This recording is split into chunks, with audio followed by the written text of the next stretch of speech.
দেখুন, আজকে বর্ধমানে প্রশাসনিক সভা থেকে যে কথা মাননীয় মুখ্যমন্ত্রী বললেন যে কন্যাশ্রী ভূয়সী প্রশংসা আর ভাষা সন্ত্রাস নিয়ে, এ বিষয়ে পরিষ্কার ভাষায় বলতে চাই যে মাননীয় মুখ্যমন্ত্রী, আপনি বাংলার কন্যাদের শ্রী করেননি, আপনি কন্যাদের হতশ্রী করেছেন। কন্যাশ্রী নিয়ে বড়াই করার আগে বড়াই করতে পারবেন? আরজি কর নিয়ে 1 বছর পেরিয়ে গেল, কোনো মেয়েটা বিচার পেল না। এই লেডি ডাক্তার আরজি করের মতো হসপিটালে একজন তরুণী ডাক্তার ধর্ষিত হচ্ছেন আর এক ঊর্ধ্বতন ডাক্তারের দ্বারা, যিনি তৃণমূলের সংগঠনের যুক্ত, পুলিশ যুক্ত, তথ্য প্রমাণ লোপাট করে দিলেন।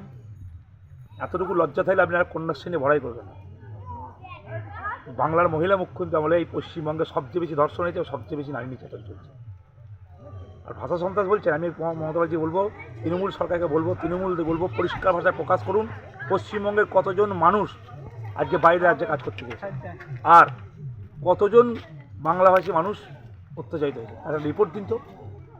কোথাও দু একটা বিক্ষিপ্ত ঘটনা, বিক্ষিপ্ত বলবো না, কত এমনই হয়েছে যেগুলো নাম আমরা দেখেছি, তারা হয়তো ওপার বাংলা মানে বাংলাদেশি ছিল, তারা এদেশের নাগরিক ছিল না, এইসব ছিল।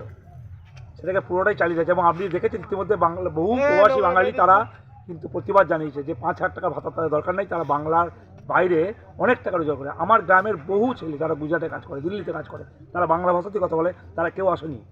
তারা এক একজন 12,000 14,000 টাকা ঘর ভাড়া দিয়ে দিল্লিতে থাকে, তারা চাকরি করে, কাজ করে।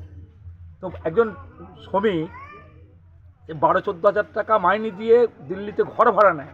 ভেবে দেখুন যে দিল্লি একটা শ্রমিক কত টাকা ইনকাম করে, আর পশ্চিমবঙ্গে 12,000 টাকা ইনকাম করতে পারে। এসব কথা রাখুন। এইভাবে বাংলার মানুষকে প্রবঞ্চনা করবেন না, কন্যাশ্রী নিয়ে বড়াই করে আর ভাষা সন্ত্রাস বলে বাঙালিকে আবার একবার ভুল বুঝিয়ে বাংলাটাকে শেষ করবেন না। দোহাই আপনাকে, আপনার পশ্চিমবঙ্গের মানুষ চাইছে আপনার বিসর্জন, 26-এর নির্বাচন তৃণমূলের বিসর্জন, আপনার বিসর্জন হবেই হবে, সুসময়ের অপেক্ষা মাত্র।